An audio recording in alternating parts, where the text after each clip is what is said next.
नमस्कार, दिवाली टुनाइट में आपका स्वागत है। मैं हूं अंकित वर्मा। भारत के प्रधानमंत्री नरेंद्र मोदी ने अमेरिका जाने का अपना कार्यक्रम तय कर लिया है। मोदी इसी साल सितंबर में संयुक्त राष्ट्र सम्मेलन के दौरान अमेरिका जाएंगे, जहां उनकी मुलाकात अमेरिकी राष्ट्रपति ओबामा से होगी। ओबामा ने मोदी को अमेरिका आने का न्योता दिया था, जिसे मोदी ने कबूल कर लिया है।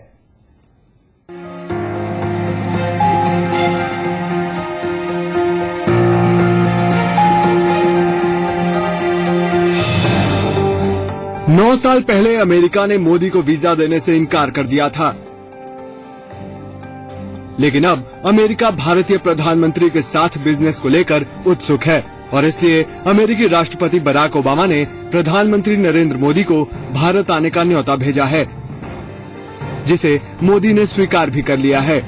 मोदी के इस फैसले को विदेश नीति के लिहाज से सबसे अहम माना जा रहा है, क्योंकि इस मुलाकात को दुनिया के दो सबसे बड़े लोकतांत्रिक देशों के बीच संबंधों में आई खटास दूर करने के लिए एक नए अध्याय के रूप में देखा जा रहा है।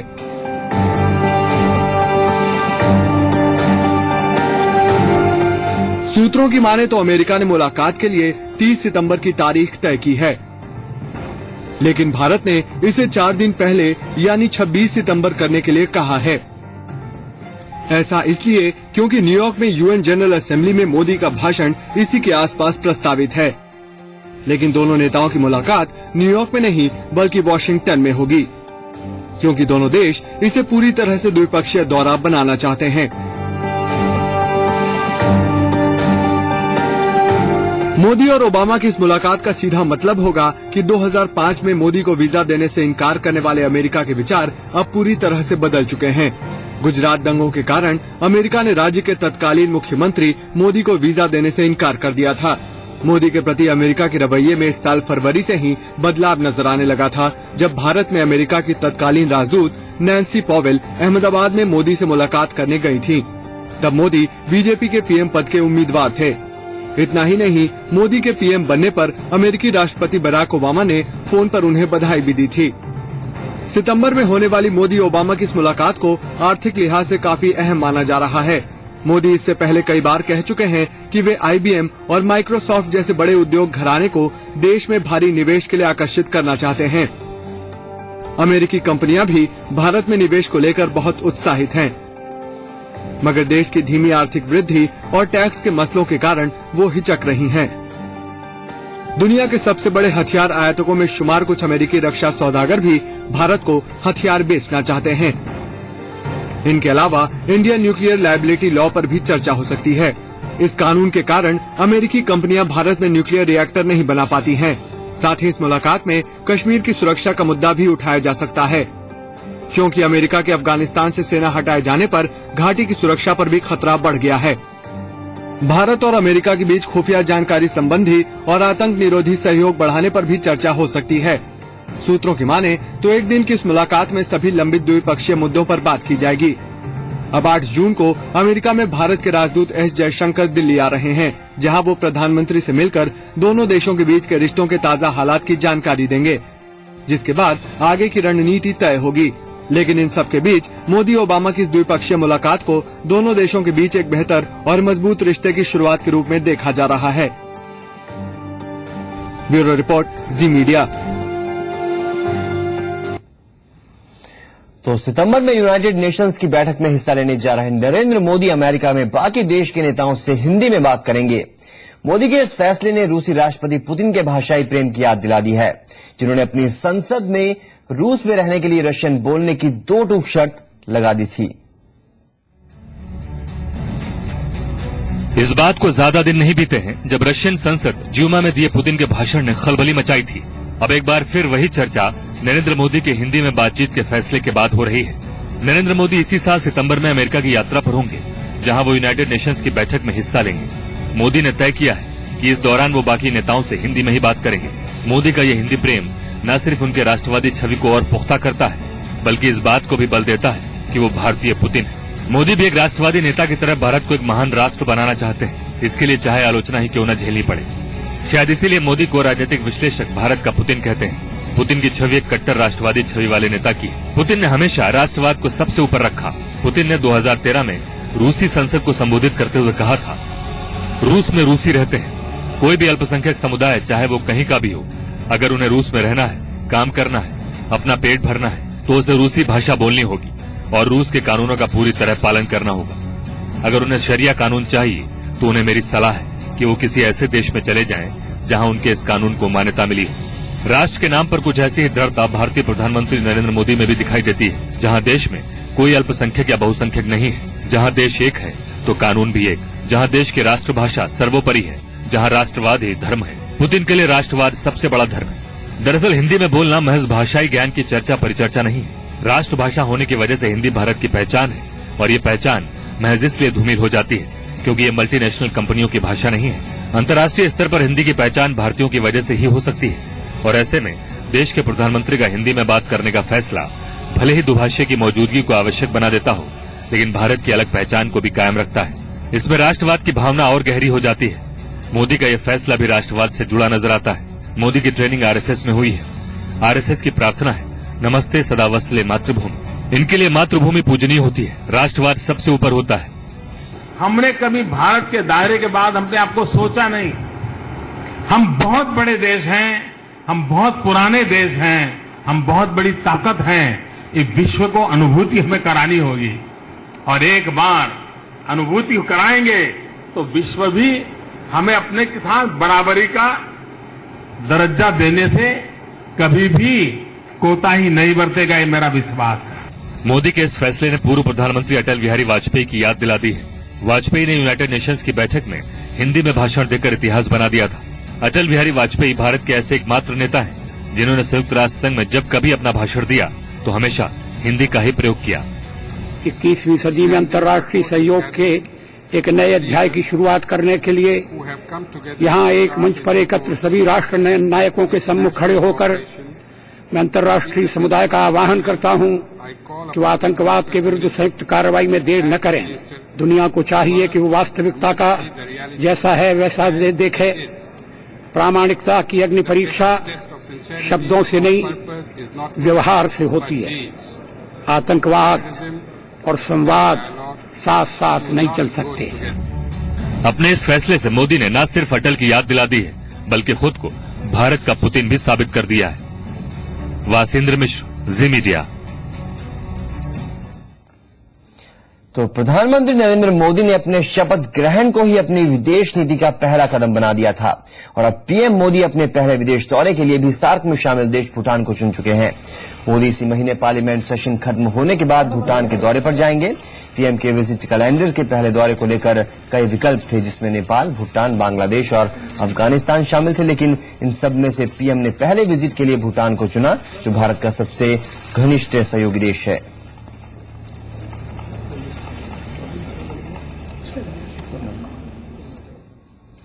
प्रधानमंत्री नरेंद्र मोदी की मां के लिए पाकिस्तान से एक भावुक तोहफा आया है। पाकिस्तान के प्रधानमंत्री नवाज शरीफ ने नरेंद्र मोदी की मां हीराबा के लिए साड़ी भेजी है। नरेंद्र मोदी ने पहले ट्वीट करके कहा कि नवाज शरीफ जी ने मेरी मां के लिए खूबसूरत सफेद साड़ी भेजी है। मैं उनका दिल से आभारी हूं और इस साड़ी को जल्द ही मैं अपनी मां के पास भेज दूंगा। कुछ ही घंटों में यह तोहफा नरेंद्र मोदी की मां हीराबा के पास गांधीनगर पहुंच गया। 90 साल की हीराबा गांधीनगर में ही रहती हैं। हीराबा ने इस तोहफे को खोलकर भी दिखाया, जिसमें नवाज शरीफ की भेजी हुई सफेद साड़ी दिख रही है।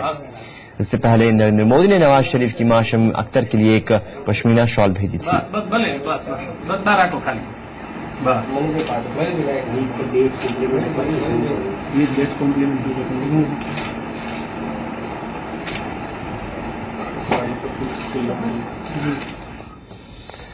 अब बात अफगानिस्तान में अपहरण किए गए भारतीय नागरिक प्रेम कुमार की। प्रेम कुमार के अपहरण को आज 4 दिन हो गए हैं। अफगानिस्तान उनके सर्च ऑपरेशन में लगा हुआ है और इस बाबत 3 तालिबानियों की गिरफ्तारी भी की गई है, जिनसे पूछताछ जारी है। अफगानिस्तान में अगवा किए गए भारतीय के मामले में 3 तालिबानी लोगों को गिरफ्तार किया गया है। अफगान सुरक्षा फोर्सेज की तरफ से गिरफ्तार किए गए तालिबानियों का हाथ भारतीय राहतकर्मी प्रेम कुमार के अपहरण में होने की आशंका जताई जा रही है। अफगानिस्तान के गृह मंत्रालय की तरफ से इस बात की जानकारी दी गई। 3 of the Taliban members who were somehow linked to this abduction, they were arrested. 3 तालिबानी सदस्यों को गिरफ्तार किया गया है, जिनका हाथ इस अपहरण में होने की आशंका है। उनसे पूछताछ जारी है ताकि इस बारे में और जानकारी जुटाई जा सके। हेरात पुलिस अपनी पूरी कोशिश कर रही है कि उन्हें सही सलामत छुड़ाया जा सके। मैं फिलहाल इतना ही कह सकता हूं क्योंकि हमारा ऑपरेशन चल रहा है। Our operations are underway and we will be not able to disclose lots of details. 47 साल के भारतीय प्रेम कुमार को सोमवार को बंधक बनाया गया था, जिसके बाद से लगातार उनकी तलाश जारी है। अफगानिस्तान सरकार लगातार भारत सरकार के संपर्क में है। विदेश मंत्री सुषमा स्वराज भी लगातार स्थिति पर नजर रख रही हैं। भारत की तरफ से अगवा किए गए प्रेम कुमार का भारत सरकार से ताल्लुक होने से इनकार किया गया है। बताया गया है कि प्रेम कुमार तमिलनाडु के मूल निवासी हैं और शिक्षा के क्षेत्र में काम करने वाले जेसुइट रिफ्यूजी सर्विस नाम के एक एनजीओ से जुड़े हुए थे। एनजीओ के ही निदेशक पद पर प्रेम कुमार पिछले 3 सालों से अफगानिस्तान में थे। मामला तमिलनाडु से जुड़ा हुआ है, इसलिए वहां की मुख्यमंत्री जयललिता ने प्रधानमंत्री नरेंद्र मोदी से मामले में सीधा हस्तक्षेप करने की अपील की है। हेरात में भारत को लक्ष्य करके किया गया ये दूसरा कांड है। इससे पहले हेरात में ही भारत के वाणिज्य दूतावास को आतंकी हमले का निशाना बनाया गया था। हालांकि इसमें किसी भी भारतीय की जान नहीं गई थी, लेकिन अब भारतीय नागरिक का अपहरण होना दूसरा वाकया है जो भारत को निशाना बनाकर किया गया है। इस अपहरण को पाकिस्तानी तालिबान से जोड़कर भी देखा जा रहा है, क्योंकि पिछले दिनों अमेरिका के एक नागरिक को अपहरण के बाद छोड़ने के लिए अफगानी तालिबान ने अपने 5 लड़ाकों की रिहाई का सौदा किया था। ऐसे में भारतीय नागरिक के अपहरण को भी ऐसी ही फिरौती से जोड़कर देखा जा रहा है, जिसे हो सकता है तहरीके तालिबान अंजाम दे रहा हो। ब्यूरो रिपोर्ट, जी मीडिया। और बशर अल असद को एक बार फिर सीरिया की जनता ने राष्ट्रपति चुन लिया है। बुधवार को नतीजों के ऐलान के साथ ये तय हो गया कि अगले 7 सालों तक सीरिया पर असद ही राज करेंगे। सीरिया में जहां असद की जीत का जश्न मनाया जा रहा है, वहीं अमेरिका ने चुनाव को निरर्थक बताया है। ये जश्न है जीत का, राष्ट्रपति चुनाव में सीरियाई राष्ट्रपति बशर अल असद की जीत का, जिन्होंने तीसरी बार राष्ट्रपति चुनाव में जीत हासिल करके अगले 7 सालों के लिए सत्ता पर कब्जा कर लिया है। बुधवार को जैसे ही राष्ट्रपति चुनाव के नतीजों का ऐलान हुआ, राजधानी दमिश्क समेत कई शहरों में असद के समर्थन में लोग सड़कों पर उतर आए। लोगों ने नाच गाकर, झंडे लहराकर असद की जीत पर खुशी जाहिर की। सीरिया की संवैधानिक अदालत के मुताबिक मंगलवार को हुए राष्ट्रपति चुनाव में 73.42% वोटिंग हुई। वहीं सीरियाई संसद के स्पीकर जिहाद लहान ने नतीजों का ऐलान करते हुए कहा कि असद को 88.7% वोट मिले, जबकि असद के मुकाबले में खड़े हसन अल नूरी को 4.3% और मेहर हजार को 3.2% वोट मिले। असद की जीत पर सीरिया में खुशी का माहौल है और राजनीतिक विश्लेषक भी मानते हैं कि सीरिया में नए दौर की शुरुआत है। ये सीरिया में एक नए दौर की शुरुआत है, फिर वो चाहे इस इलाके में हो या फिर अंतर्राष्ट्रीय स्तर पर। सीरिया का विरोध करने वालों को नए समीकरणों को सही तरीके से समझना चाहिए। असद नए दौर में सीरिया का नेतृत्व करेंगे, जो कि इस वक्त सुरक्षा और स्थिरता के लिहाज से संवेदनशील इलाका बना हुआ है। एक तरफ जहां असद समर्थक अपने नेता की जीत से खुश हैं, वहीं चुनाव का बहिष्कार करने वाले विपक्ष ने चुनाव को अवैध करार दिया है, जबकि अमेरिका ने कहा है कि गृह युद्ध के बीच हुए राष्ट्रपति चुनाव का कोई मतलब नहीं है। चुनाव प्रक्रिया का सम्मान करते हुए मैं कह सकता हूं कि ये कोई चुनाव नहीं है। ये चुनाव एक बड़ा शून्य है, ये अर्थहीन है और इनका इसलिए कोई मतलब नहीं है क्योंकि वहां लाखों लोगों को वोट देने का अधिकार नहीं है। वहां कई लोगों में चुनाव लड़ने की काबिलियत नहीं है और लोगों के सामने कोई विकल्प भी नहीं है, इसलिए कुछ नहीं बदला, न तो चुनाव से पहले और न ही चुनाव के बाद। सीरिया में साल 2011 में असद के खिलाफ विद्रोह की शुरुआत हुई थी, लेकिन असद ने जनता की आवाज को इस तरह कुचला कि हालात गृह युद्ध में तब्दील हो गए, जिसमें अब तक लाखों लोग अपनी जान गंवा चुके हैं और सैकड़ों लोग देश छोड़ चुके हैं। अंतर्राष्ट्रीय समुदाय सीरिया के मौजूदा हालात के लिए असद को जिम्मेदार मानता है, लेकिन असद हैं कि जिद के साथ उन्होंने तीसरी बार राष्ट्रपति चुनाव में जीत हासिल कर ली है और अब अगले 7 सालों तक वो ही सीरिया में राष्ट्रपति का पद संभालेंगे। ब्यूरो रिपोर्ट, जी मीडिया। और विश्व पर्यावरण दिवस के मौके पर आज हम आपको दुनिया की एक और डरावनी तस्वीर दिखाकर आगाह करने की कोशिश करेंगे। क्या आपको पता है कि दुनिया में 18 द्वीप पूरी तरह से जलमग्न हो चुके हैं और 2.5 करोड़ लोग इन द्वीपों के डूबने से बेघर हो चुके हैं। अगर हम जल्द ही नहीं चेते तो कई और द्वीप डूब जाएंगे। देखिए रिपोर्ट। क्या खत्म हो जाएगा अंडमान का वजूद? क्या लक्षद्वीप को लील जाएगा समुद्र? क्या बर्बाद हो जाएगा बांग्लादेश? क्या श्रीलंका को समेट देगा समुद्र? इन सवालों से हो सकता है कि आपको कोई फर्क न पड़ता हो, लेकिन पर्यावरणविदों का कलेजा कांपने लगा है आने वाली इस खतरे की आहट से। वो खतरा जिसमें बर्बाद हो जाएंगी बस्तियां, वो खतरा जिसमें नेस्तनाबूद हो जाएंगे द्वीप समूह। ये वो खतरा है जिसमें खत्म हो जाएंगे देश। ये वो खतरा है जिसमें मिट जाएंगे कई देश।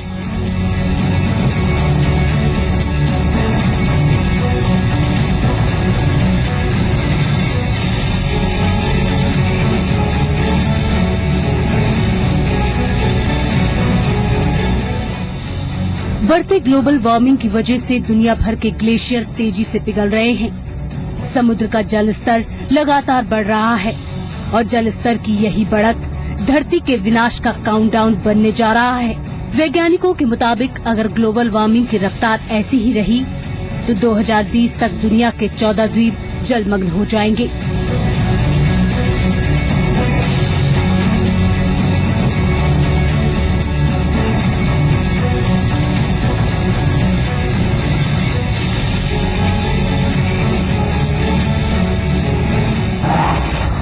चौवन द्वीपों का सुंदरवन जलमग्न हो जाएगा। लक्षद्वीप, अंडमान डूब जाएंगे।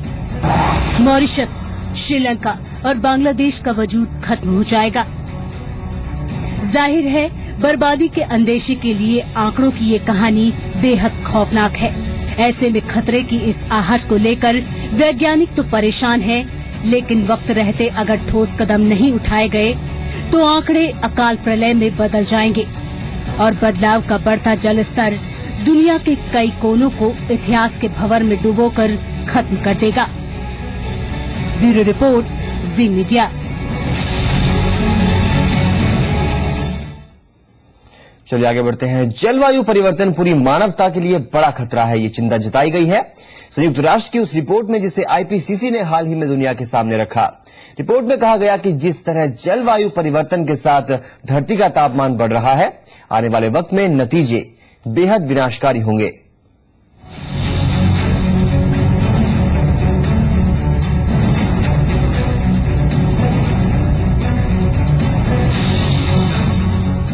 दुनिया के 100 अलग अलग देशों के वैज्ञानिकों ने इसी साल मार्च में जलवायु परिवर्तन पर रिपोर्ट तैयार की और फिर संयुक्त राष्ट्र के inter governmental panel of climate change यानी आईपीसीसी ने इस रिपोर्ट को दुनिया के सामने रखा।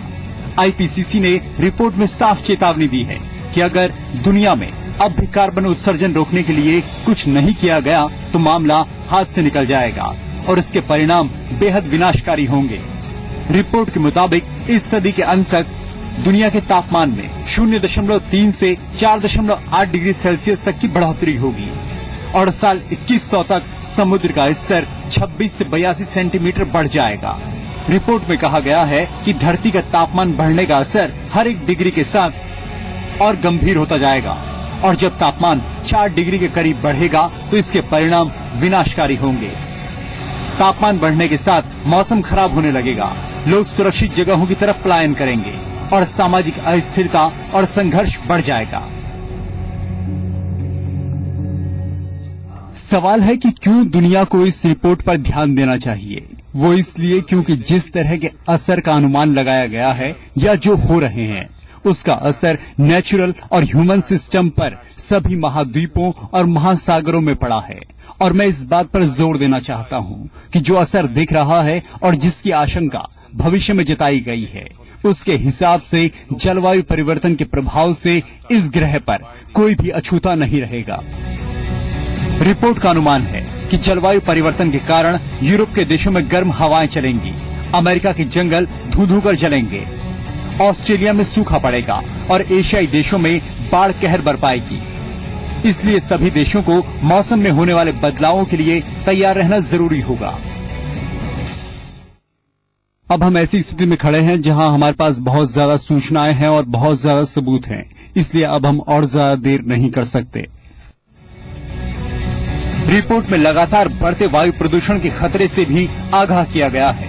हवा में खतरनाक गैसों की बढ़ती मात्रा लगातार ओजोन की परत को नुकसान पहुंचा रही है, जिस कारण आने वाले वक्त में गर्मी बढ़ने के साथ बुखार, अस्थमा जैसी गंभीर बीमारियां भी बढ़ सकती हैं। 100 से ज्यादा वैज्ञानिकों ने दुनिया भर में मौसम के बदलते मिजाज पर रिसर्च के बाद हमें इस खतरे से आगाह किया है। अब जिम्मेदारी हमारी है और अगर हम वक्त रहते नहीं संभले तो नतीजे बेहद गंभीर होंगे। इसलिए खुद के लिए न सही, अपनी आने वाली पीढ़ियों के लिए हमें जरूर संभलना होगा। ब्यूरो रिपोर्ट, जी मीडिया।